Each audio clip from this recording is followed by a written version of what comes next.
pada siang hari ini. Silakan ketua kelas untuk memimpin sekolah. Silakan. Berdoa meminta Tuhan dan kepada masing-masing mulai.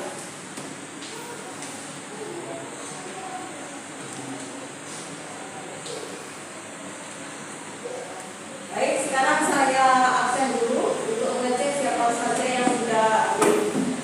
Adinda Diana Putri, Afitra Dwi Agriaksa, Davina Febriana Imelda, Diva Febriani, Kaira Darika, Berdoa. Baik, karena ini sudah siang, saya harap kalian tetap semangat ya. Masih semangat? Masih. Baik, kalau kemarin kita sudah membahas tentang permasalahan lingkungan di Kota Batu. Bagaimana macetnya Kota Batu pada saat musim liburan. Terus masalah lingkungan apa yang menjadi yang mengakibatkan dari kemacetan itu. Terus bagaimana solusinya. Kita sudah mendengar tanggapan dari teman-teman kita semuanya. Nah, untuk pertemuan kali ini, mari kita sudah dibahas dibagi tugas-tugasnya. Kita akan mengkaji 3 wilayah, yaitu yang pertama Selekta, terus Kota Batu. Kemarin sudah dikerjakan tugasnya? Sudah disiapkan presentasinya? Sudah. Baik. Sebelum ke pemasaran, saya akan mengingatkan kembali. Ya, bahwa materi kajian kita adalah kajian lingkungan global dan permasalahannya terhadap kehidupan. Materinya studi kasus permasalahan lingkungan di kawasan wisata Kota Batu. Ini capaian pembelajarannya pada akhir fase R, peserta didik memiliki kemampuan menciptakan solusi atas permasalahan-permasalahan berdasarkan isu-isu lokal atau global dari pemahamannya tentang kualitas lingkungan dan permasalahannya. Studi kasus kualitas lingkungan di kawasan kota wisata Batu. Yang berikutnya, nah, tujuan pembelajarannya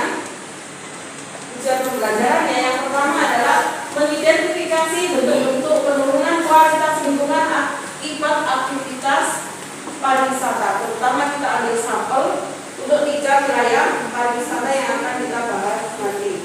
Yang kedua, menganalisis dampak fungsi lahan konservasi menjadi lahan pariwisata terhadap kualitas lingkungan. Nah, ini terutama untuk wisata yang berbasis alam.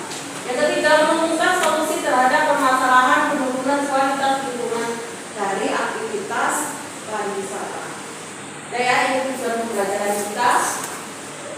Nah, untuk memahami tentang permasalahan lingkungan di Kota Wisata Batu, nah, ini yang sudah siap, itu kelompok berapa yang ingin mempresentasikan hasilnya? Kelompok berapa? Kelompok 1 dulu? Iya. Baik. Kelompok 1 dulu, silakan. Saya matikan dulu laptopnya.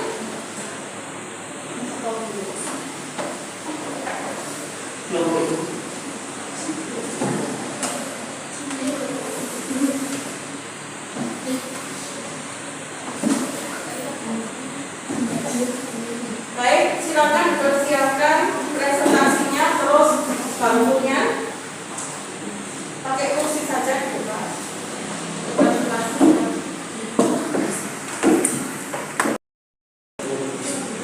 Baik, ini presentasi dari kelompok 1 akan membahas tentang permasalahan lingkungan di Selekta, Kota Batu. Nah, saya minta kalian memperhatikan presentasi dari temannya.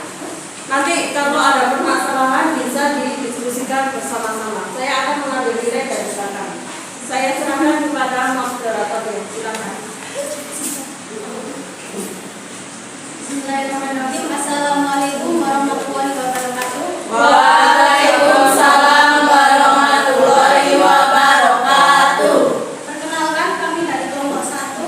Saya Masilatul Adinda dan Adinda Diana sebagai penulis dan anggotanya yaitu Diva Febriati, Silvia Tika Huda, Ananda Farel, dan Devina Wulandari. Kami di sini akan mempresentasikan tentang analisis permasalahan lingkungan di Selekta Batu.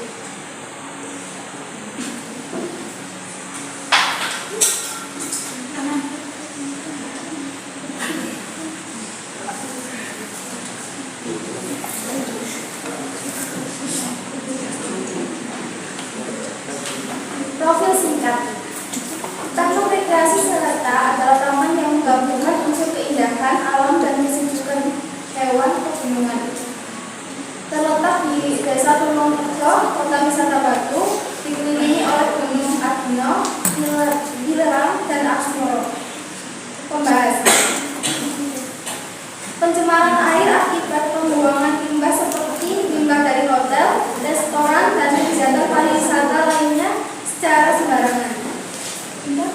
Kegiatan penerbangan internasional dan domestik dapat menyebabkan signifikan terhadap emisi karbon dioksida atau CO2.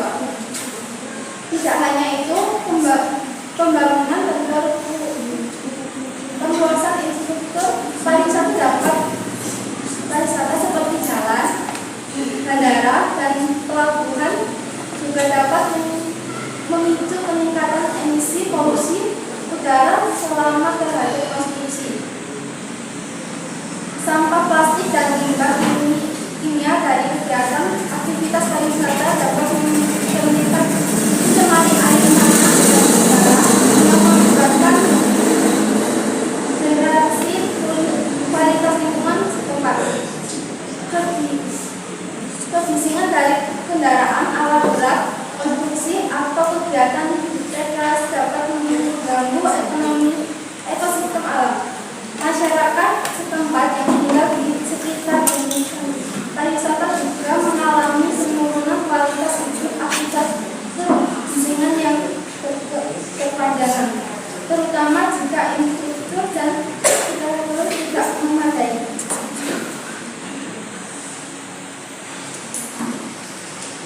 Sebagian hotel, resort, dan fasilitas pariwisata lainnya dapat menghasilkan limbah cair yang mengandung bahan organik, deterjen, dan zat-zat lain yang dapat mencemari air. Wisatawan yang tidak bertanggung jawab atau kurangnya infrastruktur pengelolaan sampah dapat menyebabkan peningkatan sampah plastik di perairan. Pembangunan infrastruktur seperti hotel, jalan, dan fasilitas lainnya juga menyebabkan hilangnya habitat alami flora dan fauna lokal. Transformasi lahan konservasi ke destinasi pariwisata seringkali mengakibatkan hilangnya atau fragmentasi habitat alami. Infrastruktur pariwisata termasuk hotel, restoran, dan fasilitas lainnya dapat menghasilkan limbah cair yang dapat mencemari air tanah dan sumber air lokal yang dapat mengurangi kapasitasnya untuk menyaring polutan. Pembangunan infrastruktur pariwisata seperti jalan, bangunan, atau sistem drainase dapat mengubah aliran air dan polutan dan pola tata air alaminya ke tempat penerbangan. Vegetasi untuk pembangunan dapat meningkatkan risiko erosi tanah. Perubahan penggunaan lahan dapat menyebabkan kehilangan keanekaragaman mikrobak tanah yang berperan penting dalam siklus nutrisi dan menjaga keseimbangan ekosistem tanah. Mendorong penggunaan transportasi berkelanjutan seperti transportasi umum, sepeda, atau berjalan kaki dapat mengurangi emisi kendaraan bermotor. Melibatkan komunitas lokal dalam proses perencanaan dan implementasi rencana manajemen sampah. Merancang sistem pengumpulan sampah yang efisien dan mudah diakses di area-area wisata. Baiklah, sekarang berikutnya untuk kelompok 2 akan mempresentasikan pengaruh permasalahan lingkungan di daerah atau di tempat wisata Jomaloro. Kepada moderatornya saya persilakan. Assalamualaikum warahmatullahi wabarakatuh. Waalaikumsalam warahmatullahi wabarakatuh. Saya Fika Puryawati selaku moderator dan penulis bagian rawi dan meranggotakan Alfiza Maulidia, Ayu Sabina, Amelia Noviana,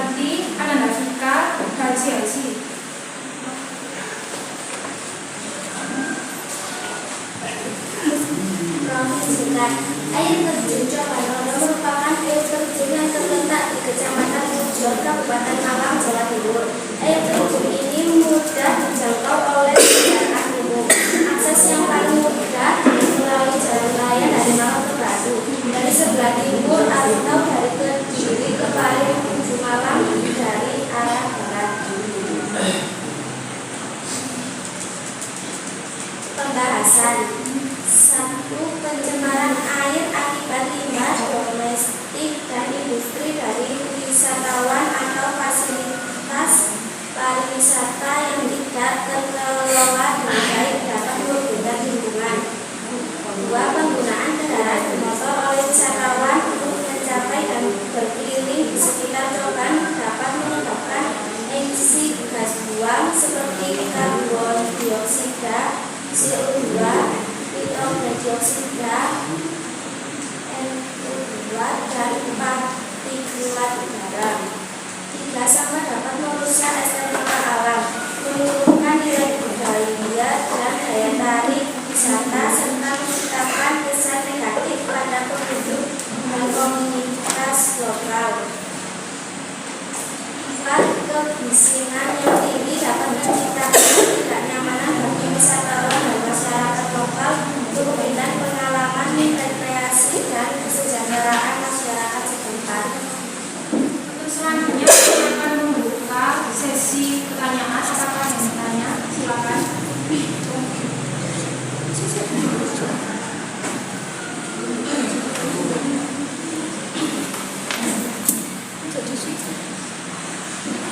Perkenalkan, saya dari kelompok 1. Saya ingin bertanya, bagaimana tata sistem pengelolaan sampah di Coban Rondo dan sejauh mana efektivitasnya?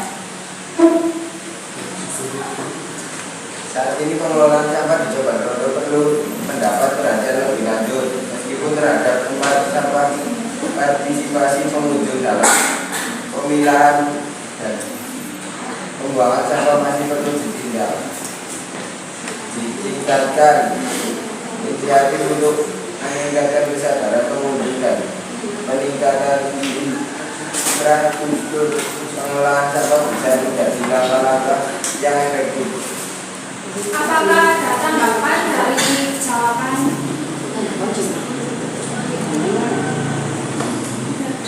Tidak ada. Terima kasih. Untuk pertanyaan kedua. Perkenalkan, nama saya Kaila Kalika, saya dari kelompok 3, izin bertanya. Apakah Coban Rondo melibatkan komunitas lokal dalam pelestarian alam? Terima kasih.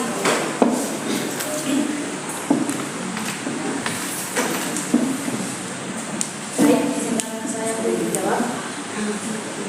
Coban Rondo dapat memperkuat keterlibatan komunitas lokal dalam programnya pelestarian alam. Kolaborasi dengan masyarakat setempat dapat tercantum penanaman pohon bersama. Program tersebut dapat mengedukasi lingkungan atau pemberdayaan ekonomi lokal yang berkelanjutan. Langkah-langkah ini akan memperkuat ikatan antara tempat wisata dan komunitas sekitar. Sekian, terima kasih. Apakah ada tanggapan dari jawaban kami? Baik, kalau tidak ada, saya akhiri. Wassalamualaikum warahmatullahi wabarakatuh. Waalaikumsalam warahmatullahi wabarakatuh. Kita berikan aplaus dulu untuk kelompok.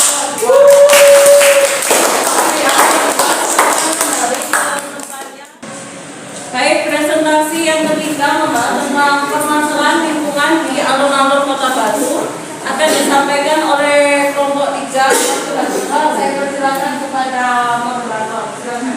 Assalamualaikum warahmatullahi wabarakatuh.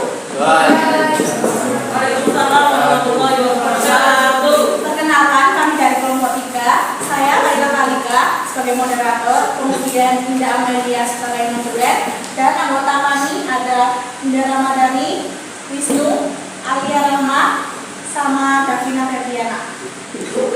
Di sini kami akan membahas analisis permasalahan lingkungan di alun-alun Kota Batu. Alun-alun Batu merupakan salah satu destinasi wisata saat berlibur ke Kota Batu. Banyak wisatawan yang melakukan beragam aktivitas di alun-alun Batu yang pastinya seru dengan memiliki sejumlah fasilitas untuk menunjang kegiatan para wisatawan termasuk anak-anak. Pembahasan peningkatan jumlah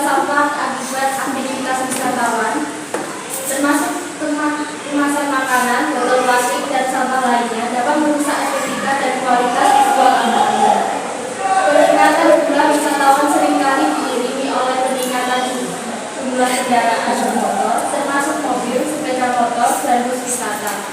Emisi gas buang dari kendaraan ini dapat mencemari udara dengan berbagai polutan. Limbah padat dan cair dari aktivitas pariwisata seperti sampah makanan, kemasan, dan limbah domestik dapat mencemari tanah dan tanah air di sekitar alun-alun jika tidak dikelola dengan baik.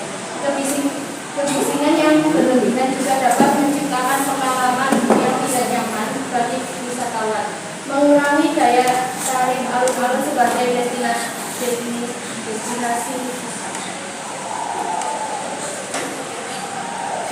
Pembahasan 2. Peningkatan sedimentasi atau pencemaran dapat menyebabkan penurunan kejernihan air, mempengaruhi estetika dan keberlanjutan ekosistem air di alun-alun. Konversi lahan dari konservasi menjadi destinasi pariwisata dapat menyebabkan hilangnya habitat asli bagi flora dan fauna yang biasanya beradaptasi dengan kondisi lingkungan. Peningkatan kehadiran manusia dan fasilitas pariwisata dapat meningkatkan risiko penyebaran penyakit dan pencemaran yang dapat merugikan populasi hayati di alun-alun. Perubahan fungsi lahan dan pengembangan pariwisata mungkin melibatkan penggunaan bahan kimia seperti pupuk atau pestisida yang dapat mencemari tanah dan air. Hal ini dapat mengurangi kemampuan ilmiah alamiah lahan untuk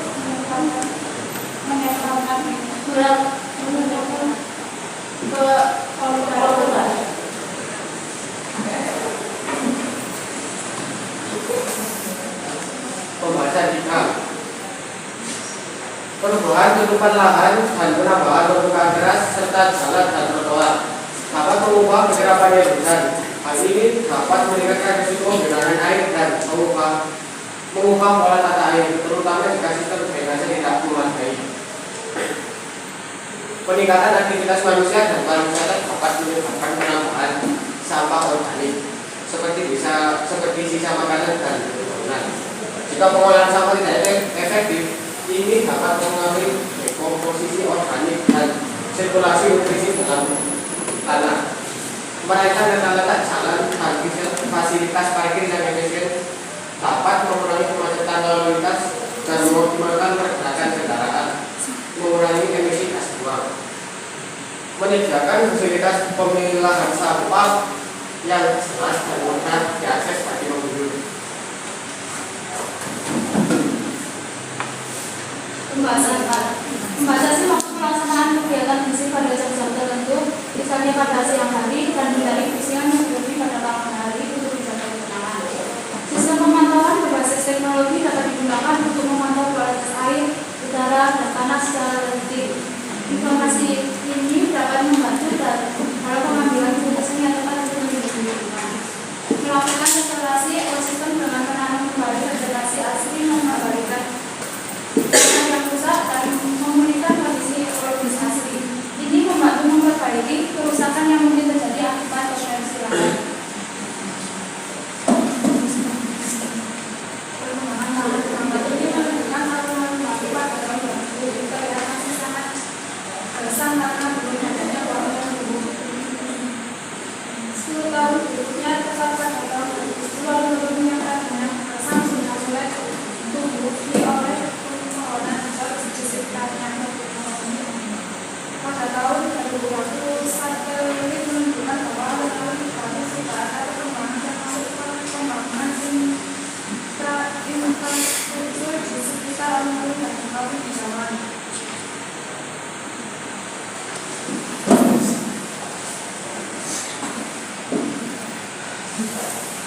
Perkembangan lahan.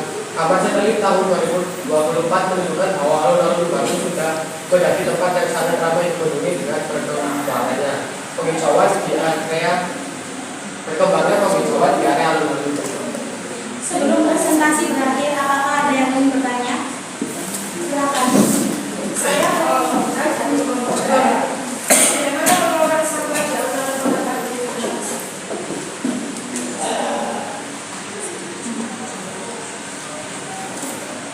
Baik, terima kasih pertanyaannya.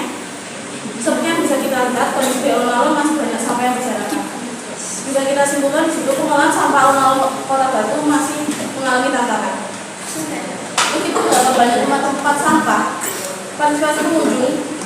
dalam membuang sampah pada tempatnya, tampaknya masih perlu ditingkatkan. Maka dari itu, diperlukan kampanye edukasi dan penambahan tempat sampah di sekitar lingkungan kota. Apakah TNI dari kelompok juga setuju dengan jawaban kami? Kemudian ada pertanyaan lagi. Baik, perkenalkan nama saya Afifah. Pertanyaan saya, bagaimana kondisi hijauan dan tanaman di alun-alun Kota Batu? Terima kasih.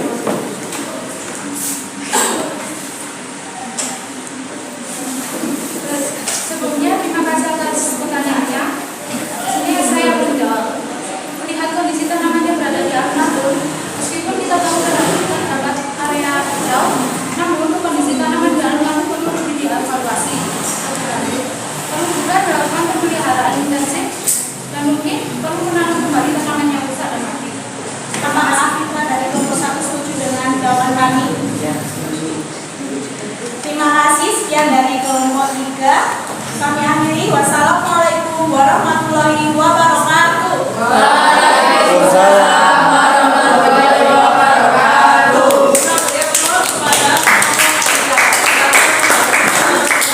Dari kegiatan presentasi dari ketiga kelompok tadi, bisa kita lihat bahwa kemampuan kalian dalam menganalisis permasalahan lingkungan dan juga mencari solusi-solusi itu saya rasa sudah sangat baik. Dari presentasi dari ketiga kelompok tadi dapat disimpulkan, yang pertama tentang apa penyebab dari kerusakan lingkungan. Dari ketiga wilayah yang sudah kita diskusikan tadi, kira-kira apa saja yang menjadi penyebab kerusakan lingkungan? Yang pertama adalah adanya aktivitas manusia. Entah itu berkaitan dengan kegiatan pertanian, kegiatan pariwisata itu sendiri, atau kegiatan perekonomian yang lain. Yang kedua, apalagi yang apa saja penyebab dari kerusakan lingkungan yang terjadi di Kota Batu? Apalagi? Air, fungsi, lahan. Yang harusnya jadikan lahan konsentrasi bukan menjadi lahan pariwisata. Yang ketiga, nanti ada polusi. Terus ada juga sampah. Ini yang banyak di situ. Sudah. Kesimpulan yang kedua, apa nomor 2 tadi? Apa? Akibatnya bagi lingkungan. Akibat bagi lingkungan yang pertama. Apa akibatnya bagi lingkungan yang pertama?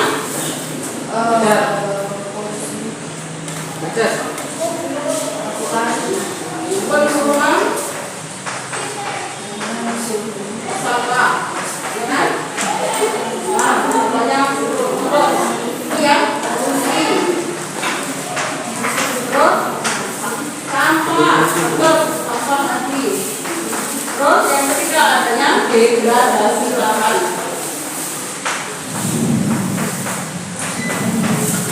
Nah, yang ketiga upaya bagaimana upaya penyelesaiannya. Untuk masalah sampah, yang pertama dilakukan pemilahan sampah. Terus selain pemilahan apa lagi? Pengolahan sampah, tuh ya.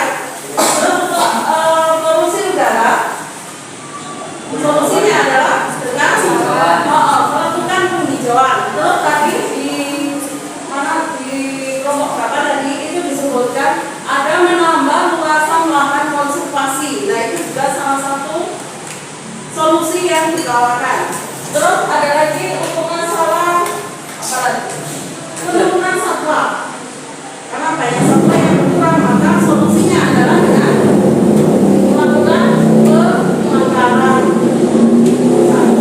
Sampai di sini ada pertanyaan? Ada. Baik, untuk pertemuan berikutnya saya akan mengadakan evaluasi. Saya akan mengadakan ulangan, soalnya tidak banyak. Sebelum